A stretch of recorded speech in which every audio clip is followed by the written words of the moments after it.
Why are most women attracted to those motorcycle types, dirty and grungy-looking Lotharios that their mothers and fathers have told them to not be involved in? Is it because of these men's inherently good looks, scorching bad boy quality? Or is it a simple case of bad psychology, that women really do not know what's good for them? Believe it or not, there is a certain aura that bad boys exude that some women do find hopelessly irresistible. It is so good to be bad. Or in this case, it is so good to be involved with someone bad. For one thing, there is the adventure. Either some find themselves in their own little thought of movie or romantic novel that being together or being involved with a bad guy is just plain tempting. The Bridget Jones saga, both the movie and book version, seem to echo these same sentiments.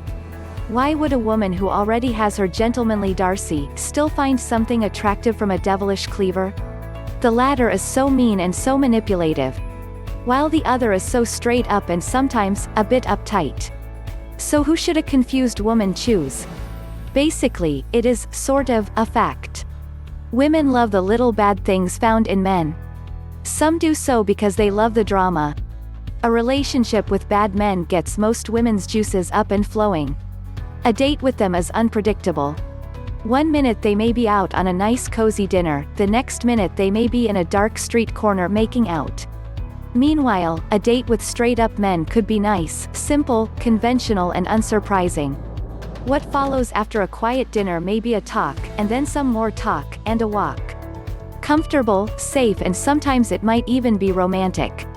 Although some do find such a scenario boring. Sometimes, a date or a relationship with all the badness found in men is a great topic for a conversation for women the next day. Women love nitpicking every gory detail about their bad men. How they have been bad, etc. However, women also enjoy talking about how their men has been good, in bed that is. Sometimes, boys that are bad or those who have been bad are referred to as being a wolf, or being a fox. There may be a reason for this term. Both animals are predators. Women should not tread such dark waters, but sometimes they do. Believe it or not, it is the sexual opportunity and excitement that brings women or at least magnetizes them into the waiting arms of a manly predator. Let us face it. Predators, or rather, men, could also sometimes be charming, if not handsome. No wonder it is so conveniently easy to simply fall head over heels over them. Plus, there is that dream fantasy of most females that they alone have this amazing and almost godlike quality to be able to change for the better all the bad men in their lives. Fortunately or unfortunately, bad men make some women feel instantly sexy. This is a stark difference from the guys touted as good who sometimes encourage some of their women to be as goody-goody as they can possibly be. However, there are certain facts that just cannot be disregarded. There really is, and there should really be no excuse for being bad.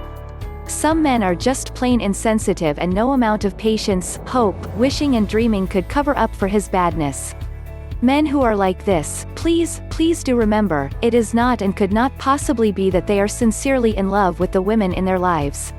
Believe it or not, they may be more in love with themselves than anyone else. Try, as much as possible, to not fall for his own professions of his love for you. Chances are, and there is a great chance of this happening, his I love yous may be his way to get what he wants from you. All in all, dating bad men is good only for that purpose alone. Dating, adventure, sexual or otherwise, is good for the short term.